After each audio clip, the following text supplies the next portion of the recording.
Good evening, you're now with me, Lorenzo Isaac, for TVS Nightline. We begin with this story. The government will be adjusting the subsidised petrol usage limit under the BUDI95 BUDI95 scheme from 300 litres to 200 litres per month, effective April 1st, 2026. Prime Minister Datuk Sri Anwar Ibrahim said this decision was made after research found that the average usage among the people is around 100 litres per month. Earlier today, Anwar confirmed that to ease the people's burden, the government confirmed that the price of BUDI95 will remain at RM1.99 per litre. Oleh itu, kita meneliti apakah penggunaan BUDI95 ini mencukupi. Kita dapati purata penggunaan BUDI95 adalah sekitar 100 liter. Mana majoriti rakyat guna hanya 100 liter sebulan. Dan hampir 90% rakyat menggunakan kurang dari 200 liter sebulan. Ya, maka tidak terjejas. Oleh itu, kerajaan akan membuat penyelarasan kelayakan BUDI95 daripada 300 liter sebulan kepada 200 liter sebulan bermula 1 April 2026. Langkah ini tentunya sementara menunggu keadaan minyak, bekalan minyak dan ekonomi dunia pulih, tetapi belum ada tanda-tanda ke arah itu. Meanwhile, the usage cap for e-hailing drivers and gig workers will remain at up to 800 litres per month, taking into account their responsibilities and daily operational needs. On another note, the price of subsidised diesel in Sabah and Sarawak will remain at RM2.15 per litre, despite the sudden spike in global oil prices due to the West Asian conflict. According to Anwar, the actual cost of diesel borne by the government is much higher. However, this subsidy ensures that consumers in Sarawak and Sabah aren't weighed down by the global price. Sabah dan Sarawak akan terus menikmati diesel subsidi pada kadar RM2.15 seliter walaupun harga diesel telah melambung naik. Maknanya, bila perbezaan harga ini membengkak, kita harus waspada dan mengambil tindakan pengawalan yang lebih rapi, penguatkuasaan yang lebih berkesan. Ya. Tetapi memandangkan keadaan geografi dan logistik Sabah Sarawak, kita mengambil keputusan yang saya fikir munasabah pada peringkat ini. Tetapi keterisan harus dikekang dan dikawal.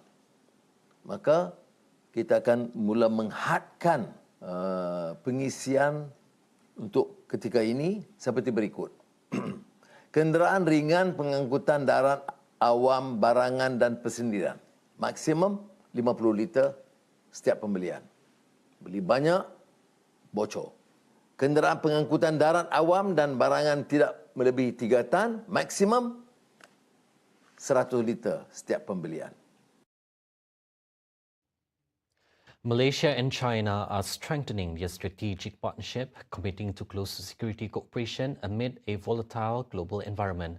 Prime Minister Datuk Sri Anwar Ibrahim today hosted China's top security chief, Chen Ye-sin, in Kuala Lumpur for high-level talks, focused on safeguarding regional stability and protecting the economic interests of both nations.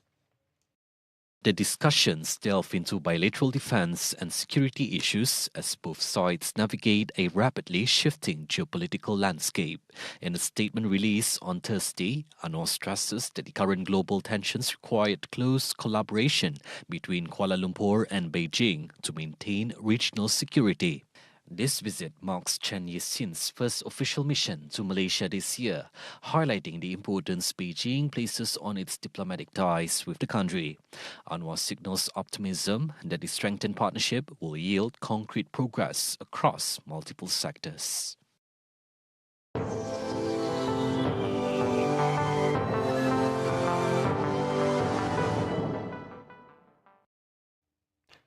Israel launched strikes across Iran on Thursday, hours after US President Donald Trump says Tehran wants a deal to end the nearly 4-week conflict, despite its top diplomat rejecting any negotiations with Washington.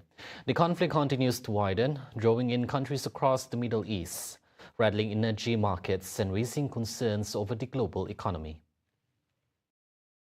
Iran under near daily bombardment since a joint US-Israeli offensive began. The conflict on February 28th was hit early Thursday by what the Israeli military described as a large-scale wave of strikes, targeting infrastructure, including in the central city of Isfahan. In response, Iranian missile fire triggered sirens across central Israel, including Tel Aviv and parts of Jerusalem, marking the first such launches identified by the Israeli military in more than 14 hours. Trump, whose recent statements range from confrontational to conciliatory, says negotiations to end the conflict are ongoing, claiming Iranian leaders want a deal but are reluctant to say so publicly. And we're winning another one, I tell you. We're winning so big, nobody's ever seen anything like we're doing in the Middle East with Iran.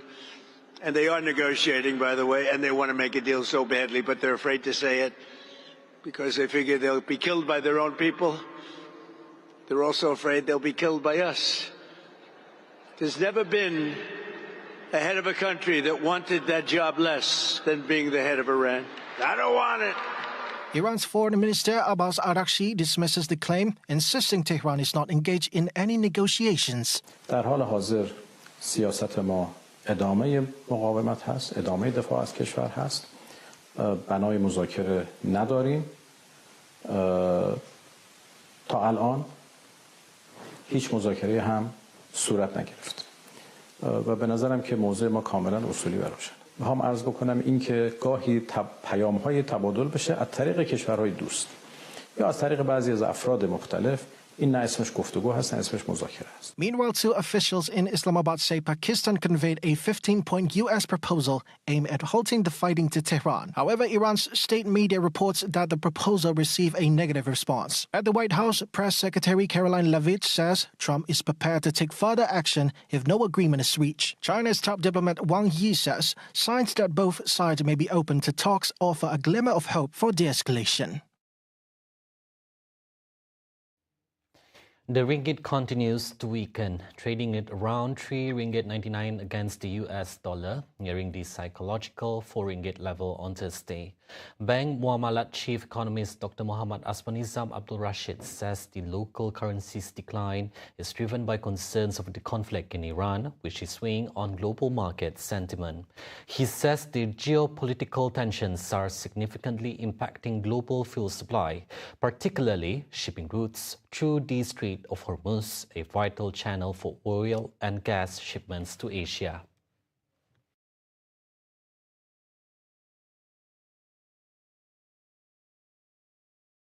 Buat masa ini, nilai ringgit berbanding dolar Amerika Syarikat telah pun dilihat berada dalam fasa yang melemah. Pada hari ini, nilai ringgit telah pun didagangkan sekitar RM3.99, menghampiri RM4 bagi seunit dolar Amerika Syarikat. Dan perkara ini banyak didorong oleh situasi kebimbangan terhadap perang di Iran, yang mana perang tersebut dilihat memberi implikasi yang besar terhadap bekalan bahan api, terutamanya dari segi sektor logistik, yang mana ia melibatkan laluan kapal di Selat Hormuz, yang mana selat tersebut dilihat telah pun ditutup oleh pihak Iran. Dan perkara ini telah menghalang bekalan ataupun laluan kapal minyak dan gas untuk sampai ke negara-negara di peringkat global, terutamanya di kawasan Asia. He says these developments are expected to continue influencing market sentiment in the near term. In a related development, Dr. Afzanizam notes that attacks on oil and gas infrastructure in Gulf countries are also likely to affect global fuel supply. Jadi perkara ini dilihat telah menyebabkan kebimbangan terhadap kenaikan kos sara hidup, inflasi yang tinggi dan sebagainya. Itu telah menyebabkan selera risiko di kalangan para pedagang menjadi sangat-sangat rendah, dan ini memberi kesan kepada mata wang di peringkat serantau, dan bukan saja ringgit, malah mata wang yang lain di peringkat rantau Asia ini dan juga peringkat global. Efforts to convert the former nurses' quarter in Kuching into an Anjong Kaseh facility are currently awaiting formal approvals from the Sarawak government and the Welfare Department. Minister of Women, Family and Community Development, Dr. Sri Nancy Shukri, confirms the project will repurpose the heritage building as phase 2 of the development, supporting families of patients at the Sarawak General Hospital. While phase 1 is already operational, Nancy says the second phase relies on a strategic partnership with Yayasan OBYU and the state government for structural renovations. Once construction is complete, the National Welfare Foundation will oversee the internal fittings and furnishings. Nancy explains that the final capacity of the facility, which could feature either single rooms or double-decker beds, will be determined after the renovation plans are finalised. Bintulu Port Authority adalah di antaranya telah membantu untuk membina Anjong Kasih di Bintulu. Kerana Hospital Bintulu dia tidak mempunyai tempat langsung. Kalau lihat dari segi yang menjaga pesakit itu, keluarganya berikat terpaksa telah menunggu di dekat bandar dekat beranda hospital tu. Beranda hospital. Kaki lima, it doesn't look good lah, kesian. Dan juga di Sibu ada juga, di Miri pun ada, tetapi itu yang lama sudah. Dan sekarang ini hospital Bintulu insya-Allah lah saya rasa paling tercantik lah dalam Malaysia nanti. She adds that the need for such facilities is especially critical in Sabah and Sarawak, where rural patients often travel long distances for treatment. Meanwhile, Nancy says the ministry is also considering setting up smaller mini Anjong Kaseh centres in remote areas to make regular treatments like dialysis more accessible for patients. Jadi mereka ada juga meminta untuk kita membina Anjong Kasih. Jadi kita cuba melihatlah kalau boleh kita bina mini Anjong Kasih nanti untuk mereka yang di jauh-jauh tempat di luar bandar. Jadi insya-Allah lah kita akan melihat kepada keperluan itu dan kita akan cuba membantu. Nationwide, 19 Anjong Kaseh facilities are currently established near major hospitals, many sponsored by corporate giants like TNB and Sunway Group. These centres provide temporary accommodation for families who must remain close to hospitals for extended periods, especially those caring for cancer patients. A foul smell coming from a house in Kampung Belau, Merbok, Sungai Petani, led to the discovery of the bodies of 3 family members late Wednesday night. Kuala Muda District Police Chief ACP Hanyan Ramlan said officers were alerted around 12:30 a.m. by a concerned neighbour. The victims have been identified as 65-year-old Zikri Abdurrahman, his 53-year-old wife Suraya Man, and her 29-year-old son from a previous marriage. The couple's bodies were found in the kitchen, wrapped and covered with a carpet, while the son was discovered upstairs with slash wounds to the neck alongside several sharp weapons. Ramlan said the son had a history of mental health issues but was not previously known to be violent. Authorities believe the suspect may now be deceased.